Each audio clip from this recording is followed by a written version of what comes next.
STIMIK Indonesia Banjarmasin dalam waktu dekat akan membuka program studi baru Strata 2 Wan Strata 3. Tujuannya untuk meningkatkan SDM Nang Cerdas Wan Unggul di Kalimantan Selatan.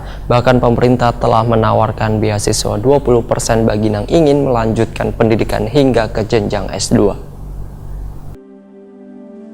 Meningkatkan SDM Nang Cerdas Wan Unggul di Kalimantan Selatan, STIMIK Indonesia Banjarmasin dalam waktu dekat akan membuka program studi baru Strata 2 Wan Strata 3. Kedua program studi ini nantinya akan difokuskan di STIMIK Indonesia Banjarmasin, Jalan Banua Anyar, Banjarmasin Utara. Ketua STIMIK Indonesia Banjarmasin, Dr. Muhammad Syaukani, Wahir Takuni Prima TV besukan Sabtu 26 Oktober 2019 memadahkan, pada 2020 mendatang STIMIK Indonesia Banjarmasin akan kembali membuka program studi baru. Tujuannya sebagai upaya untuk meningkatkan sumber daya manusia nang handal di Banua. Muhammad Syaukani menghimbau kepada seluruh lulusan STIMIK tahun ini bisa kembali mempersiapkan melanjutkan studinya di STIMIK Indonesia Banjarmasin di program S2 Wan S3. Walaupun diakui Muhammad Syaukani hingga wilayah ini akreditasi STIMIK Indonesia Banjarmasin masih C, namun ke depan pihaknya akan melakukan terobosan baru untuk meningkatkan akreditasi, yaitu dengan melakukan kerjasama dengan Universitas Kristen Setia Wacana Jawa Tengah. Pemerintah provinsi pun, ujar Muhammad Syaukani, mendukung penuh keinginan STIMIK Indonesia Banjarmasin untuk kembali membuka program studi baru tersebut. Bahkan pemerintah telah menawarkan beasiswa 20% bagi yang ingin melanjutkan pendidikan hingga ke jenjang S2. Muhammad Syaukani berharap kelanjutan program studi baru ini dapat secepatnya terrealisasi dalam waktu dekat ini.